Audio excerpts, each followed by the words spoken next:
com os irmãos. Amém? Pai amado, muito obrigado, Senhor. Obrigado por essa tarde de adoração ao Teu nome. Obrigado porque o Teu Espírito está aqui. Obrigado porque Ele mora dentro de nós, Ele se move dentro de nós. E eu te peço nesta hora, Espírito Santo, continua agindo nesse lugar, manifestando a Tua glória, o Teu poder, a Tua majestade. Fala conosco, nos ensina, nos instrui, nos edifica, conforme é a Tua vontade, em nome de Jesus. Amém? Queridos, se preparem para anotar algumas coisas, mas não deixe que a preocupação com as anotações prejudique o seu glória a Deus, o seu aleluia, tá bom? Você tem liberdade para se expressar na presença do Senhor nesse lugar. O nosso tema dessa tarde de hoje é obediência. Tome nota aí, principalmente no seu coração. Obediência. Tem alguma ovelha obediente aqui? Claro que tem. As melhores estão aqui. Aleluia. Queridos, o termo obediência, uma pessoa obediente é uma pessoa que segue, cumpre ou cede a vontades ou ordens de alguém. A princípio eu quero me ater aos dois primeiros pontos. Uma pessoa obediente é uma pessoa que segue a vontade de alguém ou uma ordem. É a pessoa que cumpre a vontade de alguém ou uma ordem de alguém. E a obediência, ela está em todos os lugares. Ela está dentro de casa, ou precisa estar, né? Dentro de casa, na igreja, na nossa caminhada com o Senhor. Ela precisa fazer parte da nossa vida, a obediência. Em alguns lares, na criação dos filhos, a gente tem filhos obedientes? Tem. Tem filho desobediente? Tem. Na igreja tem ovelha obediente? Tem ovelha desobediente? Que também é conhecido como bode, né? Tem um bode espalhado por aí, berrando aí. Em todo lugar tem, irmãos. Em todo lugar tem aquele que obedece, tem aquele que não obedece. Tem o que obedece mais ou menos. Tem o que acha ruim, mas obedece. Tem o que acha ruim e não obedece de jeito nenhum. Ele ainda bate o pé no chão, não tem quem faça. Eu não faço isso aí, eu não obedeço. A Bíblia chama esse de dura cerviz. Tem gente que é de dura cerviz. Eu já falei isso aqui e repito. O que é cerviz? Vem de cervical, coluna. Tem gente que não se dobra, irmãos. O Senhor dá uma ordem, ele não se dobra. O Senhor dá um comando, ele não se rende. É de dura cerviz, diga misericórdia. Eu ouvi uma fala do pastor Paul Washer, um norte-americano muito usado por Deus. E ele diz assim: a natureza é mais obediente do que o ser humano. E eu parei para ouvir aquilo e disse: meu Deus, é verdade. Irmãos, olha para o Gênesis. Lá no Gênesis, o Senhor dá uma ordem para o mar. O Senhor diz: mar, não passe daqui. A partir daqui vai ser terra. E o mar obedece. O Senhor olha para os céus e diz: haja separação entre trevas e luz. E o cosmo obedece. Aparece o dia e a noite. O Senhor olha para a natureza de muitas formas e diz: faça isso. E a natureza obedece. O Senhor olha para o ser humano e diz assim: não coma. Ele vai lá e come. Você está entendendo, irmãos? O mar obedece à voz de Deus. O ser humano não. O cosmo, o universo obedece à voz de Deus. O ser humano diz assim: eu vou pensar. Eu vou pensar se é interessante para mim. Eu vou verificar com a minha família se é interessante eu obedecer ou não. O Senhor vai me dar o que em troca? O que é que eu ganho?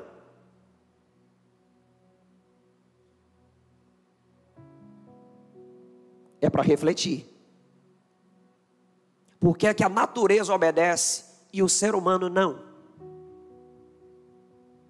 Aí entra toda aquela história que inclusive a gente já trouxe aqui, né? A natureza pecaminosa que está dentro de nós. Queridos, mas nós somos chamados para obedecer ao Senhor. Nós somos chamados para viver uma vida de obediência. E o primeiro termo, quando fala da pessoa obediente, diz que é aquele que segue ou aquele que cumpre. Até aqui está um pouco tranquilo. Mas só que tem uma palavra aqui que ela pesou um pouco mais. Sabe qual? Obedecer é ceder à vontade de alguém. Então aqui o negócio pesa um pouco mais. Quando diz que a obediência é só obedecer a ordem de alguém. Ah, pastor, eu sou obediente. Eu sou obediente. Mas quando diz assim, obedecer é ceder à vontade de alguém. Ou seja, é agir contra a sua vontade. Aí alguém já pode dizer assim, então peraí, deixa eu pensar. Eu não vou dar uma resposta de imediato, não. Eu vou ter que ceder a minha vontade para cumprir a vontade de alguém.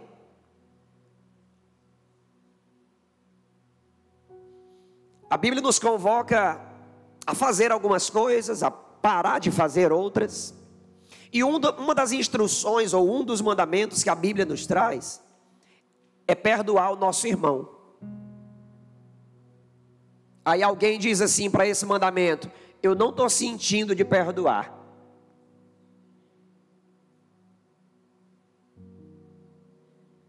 Só que a Bíblia não está dizendo para você sentir, ela está dizendo para você perdoar, ponto. Perdão não é sentimento, perdão é uma decisão. Ama o teu próximo como a ti mesmo. Eu não estou sentindo de amar. Eu não estou sentindo de amar o Fabrício. Eu não estou sentindo de amar a Jaivânia.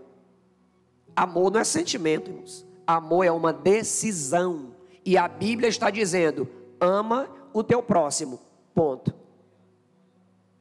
O que é que eu tenho que fazer diante disso? Obedecer. Senhor, quando eu sentir de perdoar o meu próximo, eu perdoo. Por enquanto eu não estou sentindo. Vamos esperar a próxima conferência para ver se o Espírito Santo move o meu coração. Vamos esperar eu ir para o próximo encontro para ver se lá eu sinto de perdoar o meu irmão, meu pai, minha mãe, minha tia. Deixa eu fazer uma escola de libertação, de cura interior, para ver se lá eu sinto de perdoar quem me ofendeu. Não é sentimento, irmãos. É uma decisão de perdoar e ponto. É uma decisão de obedecer e ponto. Eu já disse outras vezes que algumas pessoas olham para alguns princípios bíblicos, ou mandamentos, ou ordens, ou diretrizes, e elas querem escolher qual delas elas querem obedecer. Princípio ou mandamento não é para ser analisado, avaliado, é para ser o quê? Obedecido. Há quem diga por aí que o alfabeto natural é A, B, C, D.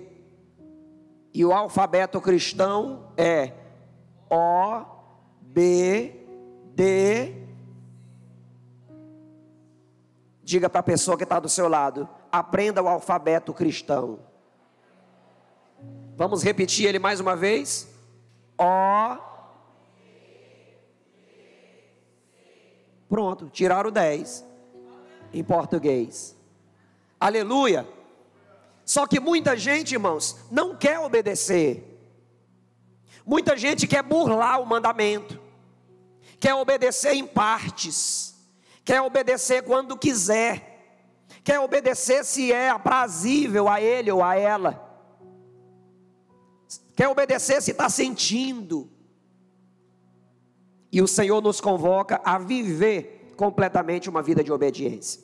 Eu quero contar um exemplo, que eu não consegui contar ele pela manhã. Quem aqui conheceu o profeta Amaro? O profeta Amaro, ele foi muito conhecido, hoje dorme no Senhor. Nós tivemos alguns momentos com ele, um homem de Deus. E ele diz que quando o Senhor chamou ele, irmãos, para o ministério profético, no quintal da casa dele tinha um pé de manga. No meu quintal também tem. Ô Senhor,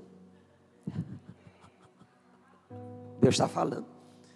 No quintal do profeta Amaro, irmã Nazaré, tinha um pé de manga. Aí ele disse que ouviu a voz do Espírito. Ele estava na calçada da casa. O Espírito Santo disse para ele: vai no teu quintal, embaixo do pé de manga. Ele levantou e foi. Estou aqui, Senhor. Agora vai na calçada da tua casa. Estou aqui, Senhor. Sabe o pé de manga? Sim, Senhor. Vai lá embaixo dele.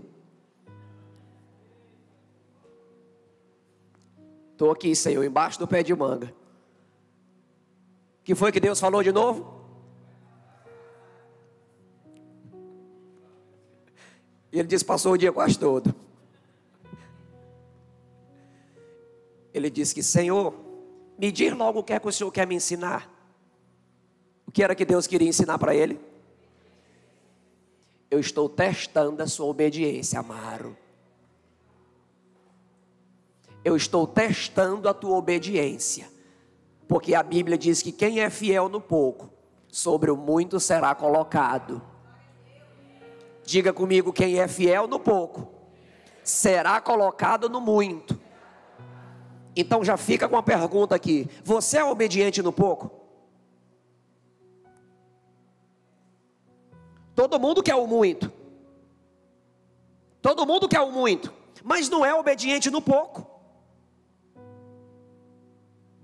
Falei no início, tem gente que obedece de coração, tem gente que obedece com a cara ruim, e tem gente que não obedece de jeito nenhum.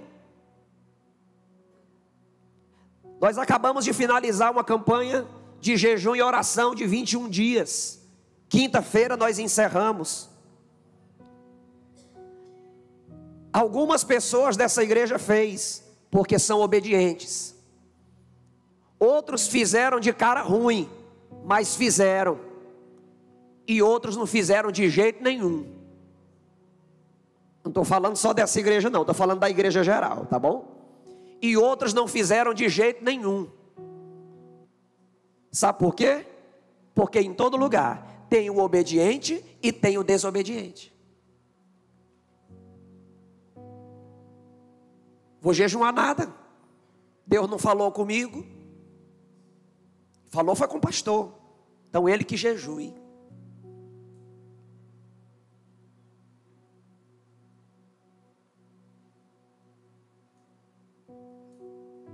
Mas nessa igreja aqui só tem obediente.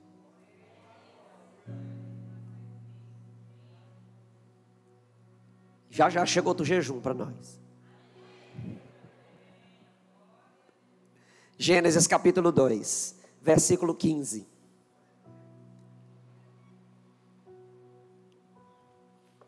Nós vamos ver um comando muito conhecido que o Senhor trouxe lá no Éden. Gênesis capítulo 2, verso 15 em diante. O Senhor Deus colocou o homem no jardim do Éden para cuidar dele e cultivá-lo. E o Senhor Deus ordenou ao homem. O Senhor fez o quê? Ordenou, deu uma ordem: coma livremente de qualquer árvore do jardim, vírgula, aí vem o segundo comando: mas não coma da árvore do conhecimento do bem e do mal, porque no dia em que dela comer, certamente você morrerá. Sabe o que foi que aconteceu? Eles foram lá e comeram. Nós conhecemos a história. A mulher toma do fruto e entrega para o marido. Até a mulher comer estava tudo tranquilo. Mas quando ela compartilha com o sacerdote e ele come, ele é chamado para uma reunião. E foi a reunião que prejudicou a humanidade inteira. O que é que nós aprendemos aqui? Que a desobediência, ela gera um prejuízo no desobediente e em quem está perto dele. O desobediente, ele vai ter uma colheita, ele e a geração dele.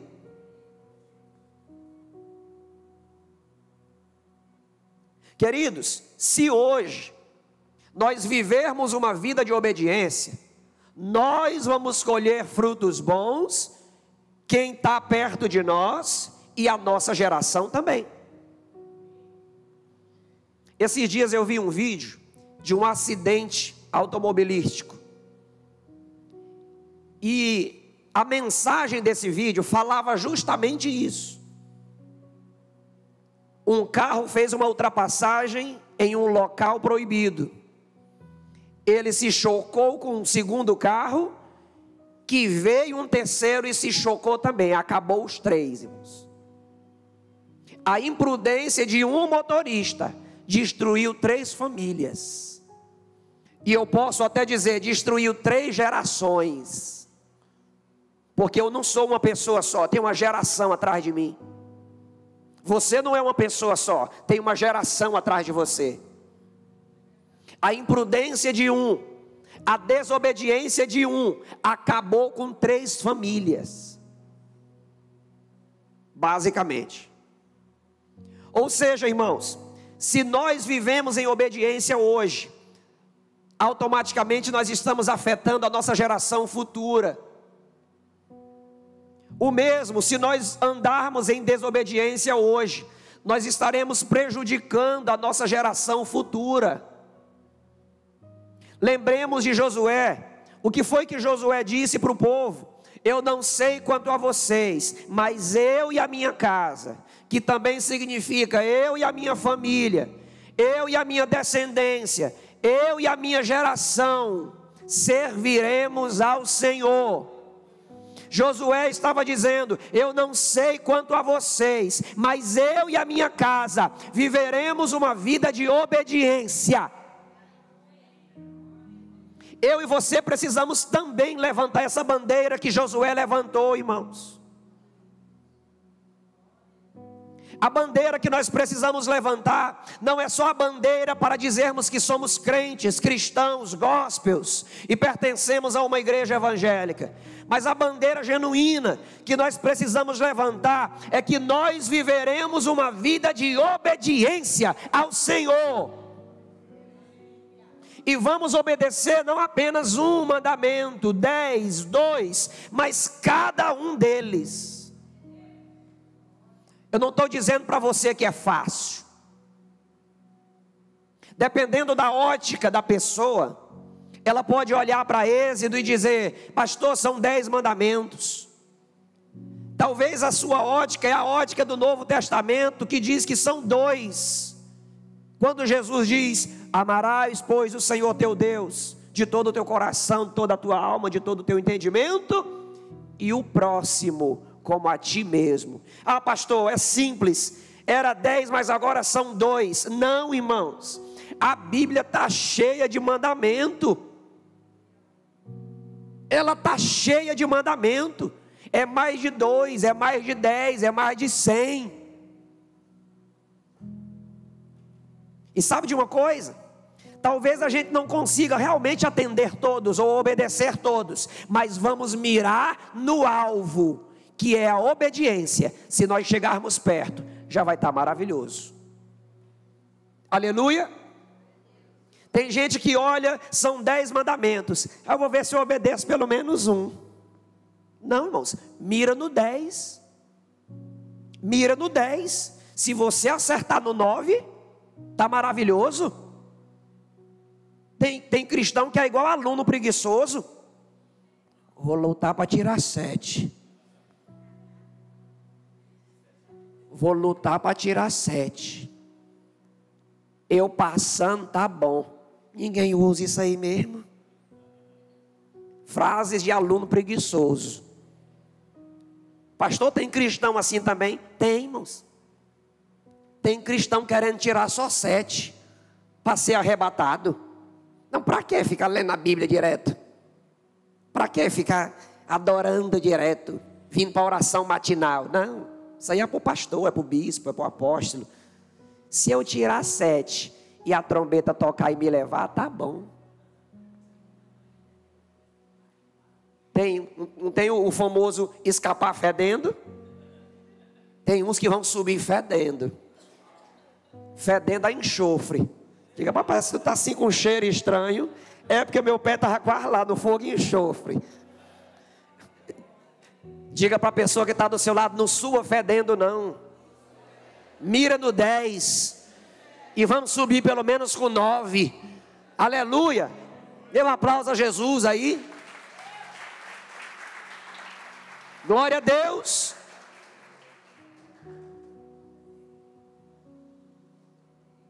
Gênesis capítulo 12. O Senhor dá uma ordem, um comando e um mandamento para Abrão. Não era ainda Abraão. Gênesis capítulo 12, verso 1.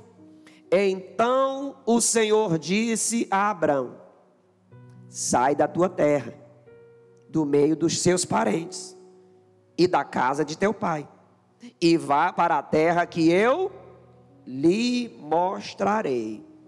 Tem gente que não gosta disso aqui não. Tem gente que já quer o roteiro completo. Sai da tua terra. E eu vou para onde, Senhor? Me dá a rota. Não, calma. Obedece. Obedece no primeiro comando, que eu vou te mostrar. Eu vou para onde, Senhor? Eu te mostrarei. O Senhor dá uma ordem e uma promessa. Olha a promessa, irmãos. Farei de você um grande povo e o abençoarei. Tornarei famoso o seu nome e você será uma bênção. Abençoarei os que te abençoarem e amaldiçoarei os que te amaldiçoarem. E por meio de você, todos os povos da terra serão abençoados. Partiu Abrão, como lhe ordenara o Senhor. Obediência. Talvez um outro ia questionar Deus. Por que é que eu tenho que sair daqui, Senhor? Para onde é que eu vou, Senhor? Me diz o que é que vai acontecer na trajetória, Senhor. Me conta os detalhes dessa situação, Senhor. Está muito escuro para mim. Tem gente que quer tudo mastigadinho. Ela quer saber o que vai acontecer com ela semana que vem, mês que vem e ano que vem. Senhor, me revela. Abre um portal e me revela o que vai acontecer comigo em 2025, para que eu possa me preparar e para que eu... E por conta disso, irmãos, tem algumas pessoas que são caça-profeta. Já ouviu essa nomenclatura? Tem algumas pessoas que são caça-profeta, porque ela quer descobrir alguma coisa do futuro dela. Ela quer por tudo descobrir alguma coisa do futuro. Está igual a pessoa que procura cartomante. Meu irmão caçula hoje mora em Goiânia. Uma vez, uma pessoa chegou para ele e disse assim: Edgar, ora por mim. Amém, vou orar. Fez a oração no final de uma pregação.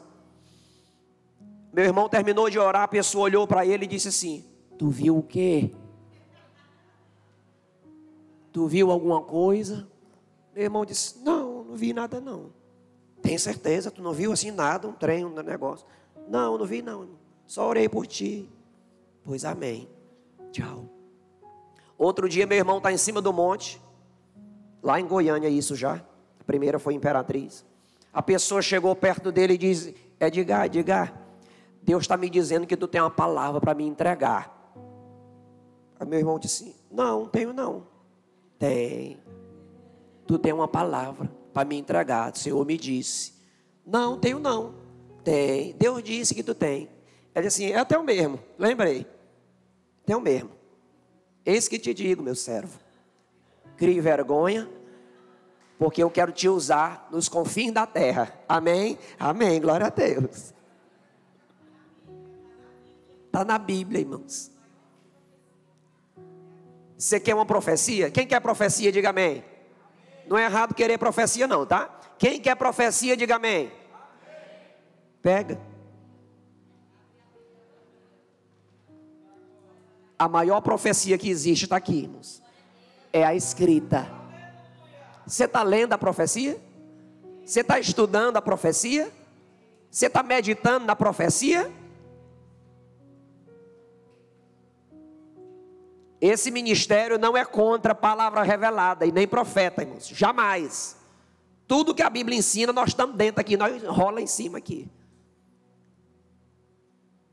Agora, ser dependente de uma palavra revelada já é outra coisa. Você sabe quantas palavras reveladas eu já recebi na minha vida? Muitas. Você sabe quantas vezes eu já fui atrás de um profeta? Nunca. Em quase 30 anos de igreja. Quando Deus tem uma palavra para trazer para mim através de um profeta, o profeta me acha. Não é Deus que está falando, hein? Você quer ouvir uma palavra revelada de um profeta que Deus pode usar? O profeta sabe onde é que você mora. Deus sabe onde é que você mora. E Ele dá o teu endereço para o profeta. Ele te encontra na rodoviária, te encontra comendo uma coxinha, te encontra andando de bicicleta e te dá uma palavra lá.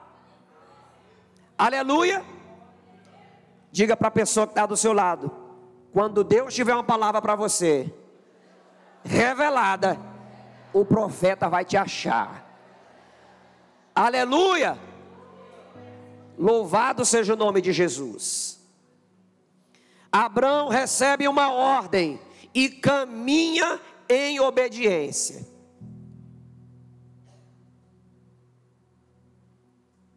E por conta dessa e outras obediências de Abrão, irmãos, que um dia se tornou Abraão, ele foi conhecido como pai da fé. Gênesis capítulo 22. Nós estamos aqui diante de um outro comando de Deus para Abrão. Nesse momento já Abraão, nós estamos diante de um outro comando. E sabe o que foi que Abraão fez de novo? Viveu obediência, irmãos. Gênesis capítulo 22, versículo 1 em diante. Passado algum tempo, Deus pôs Abraão à prova, dizendo-lhe: Abraão. Ele respondeu: eis-me aqui. Então disse Deus: tome o seu filho, seu único filho, Isaque, a quem você ama, e vá para a região de Moriá. Sacrifique-o ali como holocausto num dos montes que lhe indicarei. Versículo 3. O que é que está escrito no versículo 3, irmãos? Na manhã seguinte, na minha versão NVI, Deus pediu, vamos imaginar que Deus pediu Isaque para Abraão, segunda-feira, terça de manhã ele estava obedecendo. Segunda-feira Deus pediu, terça de manhã ele estava levando o menino para o local. Você demora quanto tempo para obedecer? Quando Deus te dá uma ordem, um comando, uma diretriz, segunda-feira, tu vai obedecer que dia? Terça-feira? Na outra segunda? Pastor, é porque tem que esperar 8 dias. Tem que esperar, tem que maturar. Abraão não deixou maturar não, irmãos. terça de manhã, ele arrumou o jumento, colocou a lenha em cima e olha, foi obedecer, junto com os servos. Versículo 3: na manhã seguinte, Abraão levantou-se, preparou o seu jumento, levou consigo 2 dos seus servos e Isaque seu filho.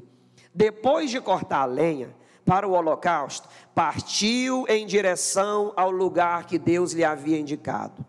Versículo 10: então estendeu a mão e pegou a faca para sacrificar seu filho.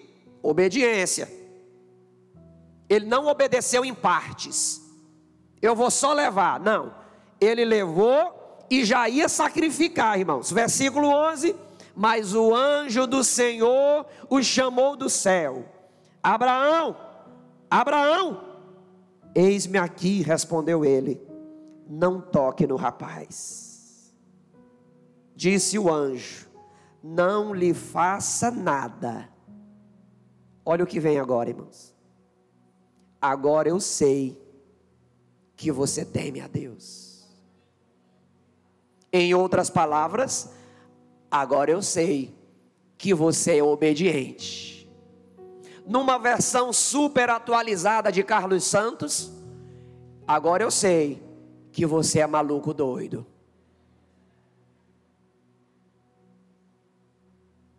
Não faça mal nenhum com o menino.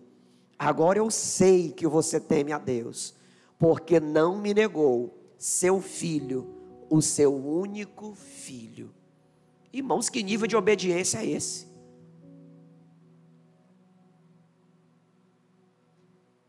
Meu filho ou filha vai nascer em maio. Diga amém.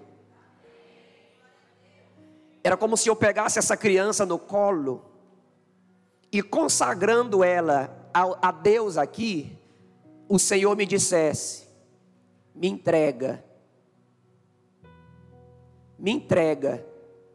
igual Ana fez. Já pensou, irmãos? Já pensou se fosse o Onésimo? Me entrega, igual Ana fez, Carlos. Entrega para mim.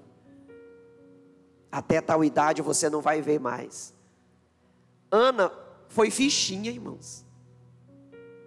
Samuel ia estar vivo, servindo a Deus. Isaque não, ele seria sacrificado. E o homem já estava com um punhal em cima. Abraão foi capaz de obedecer em uma ordem extrema. E muitas vezes eu e você desobedecemos nisso aqui, ó, em algo mínimo. Diga misericórdia. Enquanto Abraão obedeceu em algo extremo, grandioso, infelizmente nós desobedecemos em algo pequeno, em algo mínimo. Gênesis capítulo 31. O Senhor fez com Jacó algo semelhante, só que o oposto. Jacó, filho de Isaque, neto de Abraão. Gênesis capítulo 31, versículo 1 em diante. Jacó, porém, ouviu falar que os filhos de Labão estavam dizendo: Jacó tomou tudo que o nosso pai tinha e juntou toda a sua riqueza às custas do nosso pai. E Jacó percebeu que a atitude de Labão para com ele já não era a mesma de antes. E o Senhor disse a Jacó. Toda vez que você vê na Bíblia e o Senhor disse, vem um mandamento depois disso. Então mandamento não é só o de Êxodo. Mandamento não é só quando Jesus diz que é amar a Deus e amar o próximo. Mandamento a Bíblia está recheada de mandamento. O Senhor disse a Jacó: volte para a tua terra, para a terra de seus pais e de seus parentes, e eu estarei com você. Lembra do profeta Amaro? Pé de manga, calçada. Pé de manga, calçada. Afinal, Senhor, o Senhor quer o quê? Para Abraão o Senhor diz: sai da tua terra, e da tua parentela que eu te abençoo. Para o neto de Abraão, Jacó, o Senhor diz: volta para a tua terra, para a tua parentela, que eu serei contigo. Talvez alguém possa olhar para os dois comandos e dizer assim: afinal, qual é o padrão de Deus? É para sair da parentela ou não é? Que eu já quero arrumar minha mala. Queridos, a grande questão é que eu e você precisamos obedecer. Se Deus falar sai, eu tenho que obedecer e sair. Se Deus falar volta, eu tenho que obedecer e voltar. Se Deus falar fica e não se move, eu tenho que obedecer e ficar. O que Deus diz está certo. O que Deus diz é decreto. O que Deus diz, eu tenho que fazer, porque uma vez que eu faço, eu vou ser abençoado por isso. Aleluia. Tem muita gente, irmãos, muitos cristãos, que idealiza a vida cristã, sabe como? Uma vida de 1000 maravilhas. Não, ser cristão tá bem empregado, ser cristão é o casamento tá bem, ser cristão é a família tá tudo tranquilo, ser cristão é ter dinheiro na conta, ser cristão é estar saudável, Não, irmãos, não é bem isso não. Você lembra o que foi que Deus fez com Abraão? Quando ele pediu Isaac, a Bíblia diz que Deus colocou Abraão à prova. Então, ser cristão e o sinônimo de Deus estar conosco não é estar tudo bem. O sinônimo de Deus estar conosco é nós vivermos uma vida de obediência e Ele vai nos livrando no caminho. Ele vai nos abençoando na trajetória. A Bíblia não diz que um mal não pode vir até nós. Mas o que é que ela diz? Que o mal que vem até nós por um caminho, ele tem que sair por 7. Você pode dar um glória a Deus?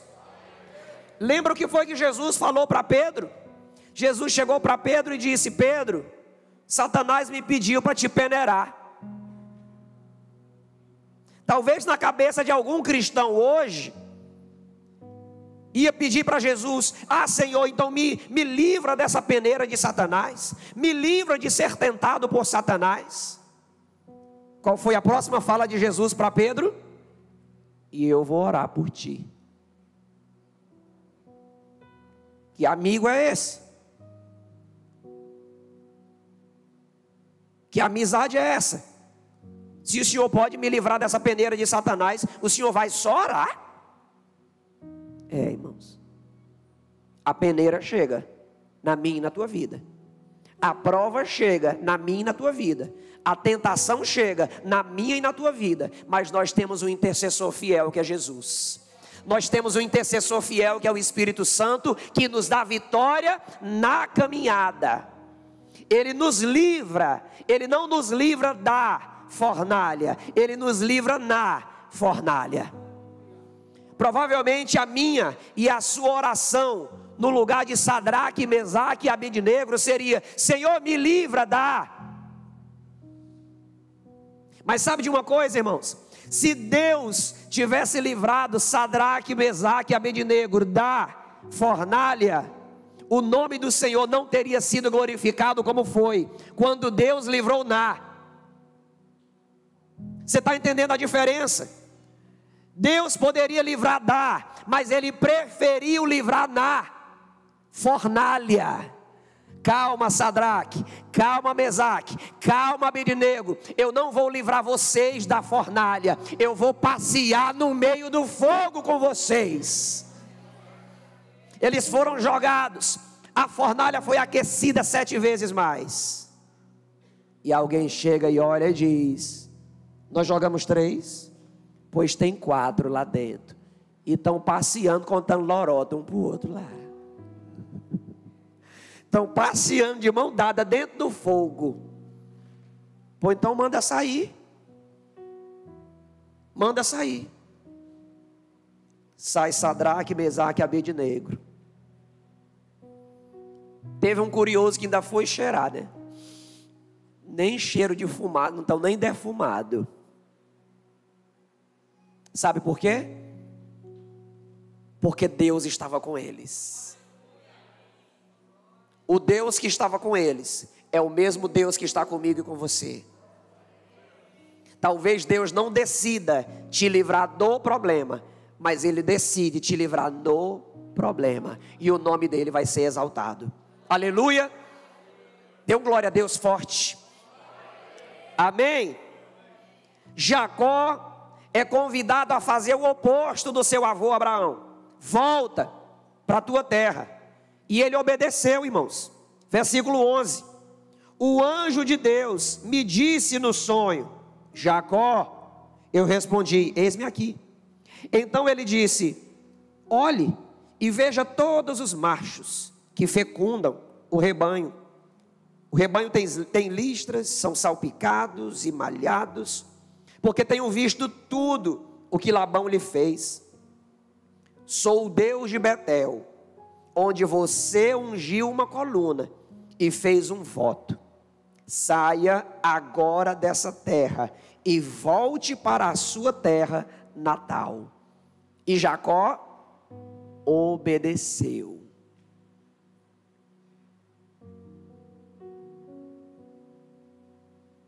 Nós precisamos ser obedientes como Abraão. Precisamos ser obedientes como Jacó, nesta ocasião. E precisamos ser obedientes, irmãos, como tantos outros que foram obedientes na caminhada. Quando Deus trouxe um comando, quando Deus trouxe uma diretriz, um mandamento. Quero falar para você da obediência de Jesus. João capítulo 6. Sobre Jesus eu quero trazer 3 versículos, 3 textos bíblicos. João capítulo 6, versículo 38. Pois desci do céu, não para fazer a minha vontade, mas para fazer a vontade daquele que me enviou. Quem disse isso? Jesus. Eu não desci para fazer a minha própria vontade. Lembra do termo obediência? Abrir mão da sua vontade para cumprir um propósito ou uma ordem de alguém. Jesus está dizendo aqui: eu desci para obedecer. Eu desci para obedecer um comando, uma ordem e um projeto que me foi dado. Eu não desci para fazer a minha própria vontade.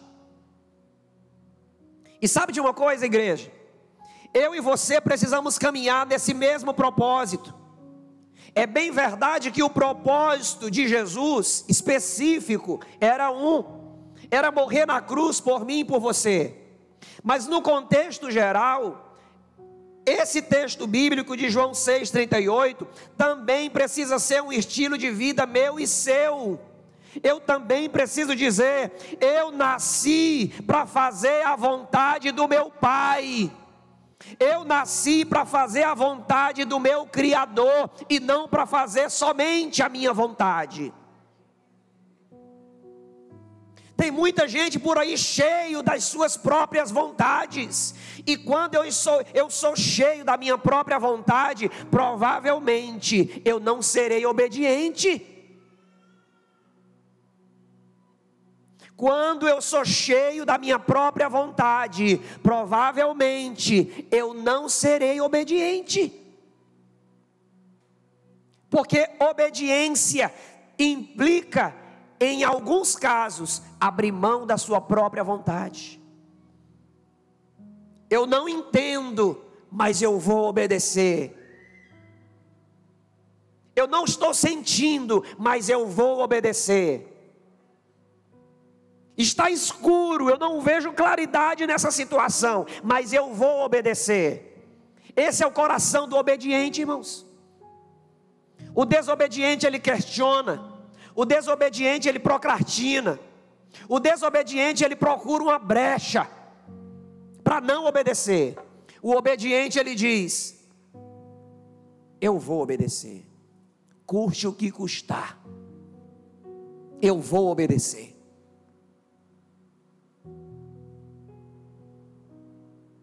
Filipenses capítulo 2, versículo 5.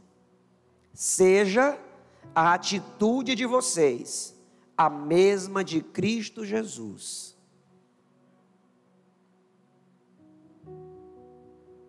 O que é que esse versículo está dizendo? Que eu e você, como cristãos, seguidores de Jesus, precisamos o quê? Ser iguais a Ele. Ponto, irmãos.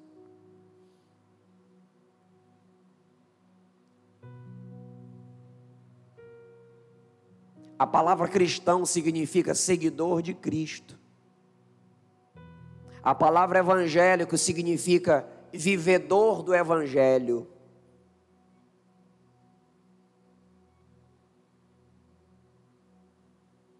Seja a atitude de vocês a mesma de Cristo Jesus, que embora sendo Deus, não considerou ser igual a Deus, que ser igual a Deus era algo que devia apegar-se, mas esvaziou-se a si mesmo, vindo a ser servo, tornando-se semelhante aos homens, e sendo encontrado em forma humana, humilhou-se e a si mesmo foi, humilhou-se a si mesmo e foi obediente até a morte, e morte de cruz. Versículo 5 diz: seja igual a Jesus. Então está dizendo o quê? Seja servo, seja humilde e seja obediente. Diga comigo: ser igual a Jesus, servo, humilde e obediente. O texto finaliza dizendo que Jesus foi obediente até a morte. Pastor, eu também tenho que ser obediente até a morte? Se necessário, sim. É duro, né? Pastor, que história é essa? Tá tão bom a gente servindo a Deus aqui, a gente tem liberdade de ir e de voltar. Por enquanto. E aqui na nossa nação. Mas provavelmente, irmãos, nesse momento, enquanto eu prego para vocês, pode ter um cristão morrendo, porque ele decidiu não negar Jesus em alguma nação da terra. Existem muitos países ainda que eles recebem uma nomenclatura e uma identificação, onde o evangelho não é aceito. Existem algumas nações onde o evangelho é tolerado, mas existem outras onde ele não é aceito, ele é proibido completamente. E se esse regime chegar no Brasil, aí pode se cumprir o texto bíblico, que eu tenho que ser igual a Jesus, obediente até a morte, se for necessário.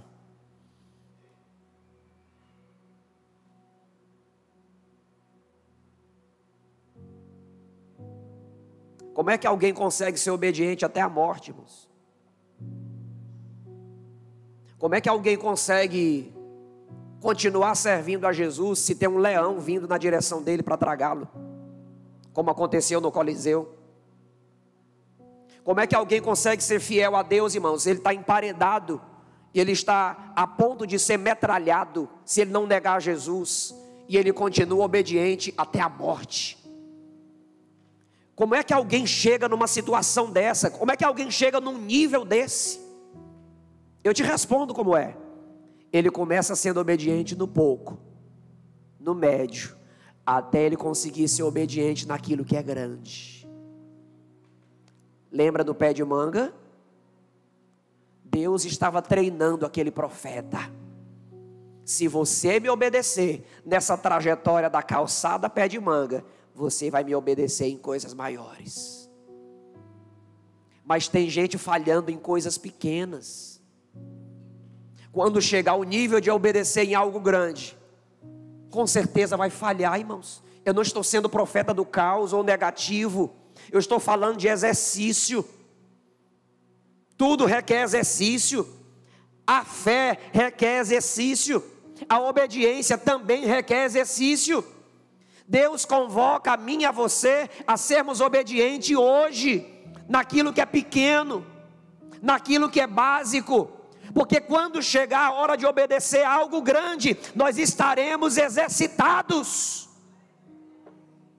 Diga para a pessoa que está pertinho de você: obedeça hoje, e obedeça naquilo que é pequeno, porque quando chegar o nível grande, você vai estar exercitado. Aleluia! Dê um aplauso para Jesus aí. Glória a Deus. Foi obediente até a morte, e morte de cruz. Por isso Deus o exaltou à mais alta posição e lhe deu um nome que está acima de todo nome, para que ao nome de Jesus se dobre todo o joelho, no céu, na terra e debaixo da terra, e toda língua confesse que Jesus Cristo é o Senhor, para a glória de Deus Pai. Na medida em que Jesus foi obediente, ele recebeu uma recompensa. O nome dele foi exaltado acima de todos.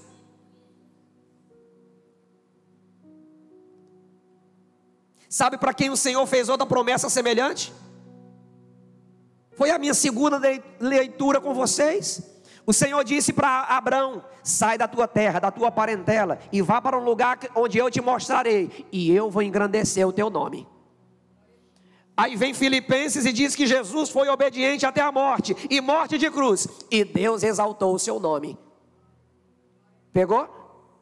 Quando eu e você somos obedientes, vem uma recompensa extraordinária sobre nós. Abraão foi obediente e Deus o abençoou. Jacó obedeceu voltando para a sua terra, e Deus o abençoou. Jesus foi obediente até a morte, e morte de cruz, e o seu nome foi exaltado acima de todos e de tudo. Quando eu vivo uma vida de obediência, eu tenho uma colheita extraordinária. E o inverso também é verdade. Quando eu vivo uma vida de desobediência, eu tenho uma colheita miserável, péssima. E mais uma vez eu volto a dizer, não afeta só a mim, afeta quem estiver perto de mim, e afeta a minha posteridade. Eu falei pela manhã, irmãos, que se eu vivo em obediência hoje, no amanhã, os meus netos dirão: eu estou servindo a Deus hoje e vivendo essa vida abençoada, porque o meu avô Carlos viveu uma vida de obediência na presença do Senhor. Você quer que os seus netos sejam abençoados, seus filhos? É continuar vivendo uma vida de obediência real, verdadeira. O inverso também é verdade. Se eu desobedeço hoje, eu prejudico a minha casa, prejudico essa igreja e prejudico a minha geração. No amanhã os meus netos poderão dizer: hoje eu vivo essa vida miserável e longe de Deus, porque o meu avô desobedeceu a Deus lá atrás. O que é que você quer para a sua geração? O que é que você quer para o seu presente e para a sua posteridade? Que legado você quer deixar? Que herança você quer deixar? A herança ou o legado de obediência ou de desobediência? Ministério de Louvor pode subir, por favor. Hebreus capítulo 4. Portanto, visto que temos um grande sumo sacerdote que adentrou os céus, Jesus, o Filho de Deus, apeguemo-nos com toda a firmeza à fé que professamos, pois não temos um sumo sacerdote que não possa compadecer-se das nossas fraquezas, mas sim alguém que, como nós, passou por todo tipo de tentação, porém sem pecado. O texto de Hebreus 4, 14 e 15, irmãos, está dizendo para mim e para você que Jesus enfrentou todo tipo de tentação. Talvez alguém possa dizer assim: Jesus obedeceu dessa forma porque ele era 100% Deus. Jesus sim era 100% Deus, mas ele também era 100% homem. Talvez alguém possa dizer: Jesus não foi tentado como eu sou, até porque ele viveu há mais de 2000 anos atrás, e as tentações de hoje são diferentes. Não, irmãos. Diferente o quê? Olha para Sodoma e Gomorra, olha para aquela perversidade, há quantos anos atrás? O texto de Hebreus está dizendo: Jesus foi tentado nas mais diversas formas e maneiras, mas ele continuou o quê? Obediente. Ele continuou o quê? Sem pecado. Pastor, eu desobedeço porque a tentação está me perseguindo. Você pode vencer a tentação. A tentação não te define, a tentação não me define, mas a queda sim. Tanto a queda, tanto a desobediência como a obediência define a mim e a você. Ser tentado não é pecado. Jesus foi tentado no deserto, e conforme Hebreus capítulo 4, ele foi tentado nas mais diversas formas e maneiras, mas ele continuou íntegro, obediente e sem pecado. A tentação vai vir, irmãos. A tentação, ela bate na tua porta e bate na minha também. Ninguém está isento. O novo convertido não está isento. O veterano de igreja não está isento. Os pastores da igreja não estão isentos. A tentação bate na nossa porta, mas quando ela bater na nossa porta, nós precisamos continuar o quê? Obedientes à palavra de Deus, obedientes à vontade de Deus, obedientes aos princípios do Senhor. E a tentação vai ser vencida por mim e por você, e nós vamos cantar o hino da vitória, e o anjo vai chegar e vai nos servir, e o nome do Senhor vai ser glorificado. Aleluia! Diga para o seu irmão aí: nós vamos vencer a tentação. Aleluia! Eu quero ler mais um texto bíblico com vocês, e gostaria que você anotasse algo muito importante. Se não for pecado, obedeça ou faça. Se alguém te pedir alguma coisa e não for pecado, faça ou obedeça. Nós aprendemos esse princípio com o nosso pastor Raimundo Nonato. Pastor, estou sentindo de dar um abraço numa pessoa aqui hoje à noite. É pecado? Então faça. Às vezes tem gente que leva um abraço para casa. Eu senti tanto de abraçar uma pessoa hoje, mas eu não abracei. Não, se não for pecado, faça. Eu senti de dar uma palavra para alguém hoje aqui, mas eu fiquei assim. Se não for pecado, faça. Pastor, eu recebi uma proposta da minha empresa. Se não for pecado, aceite. Agora, se for pecado, rejeite. Seja obediente à palavra de Deus. Uma vez chegaram para Jesus, parafraseando esse último texto, e perguntaram para Jesus: qual a sua opinião sobre pagar tributo a César? O Senhor pediu aquela moeda e perguntou: de quem é a imagem?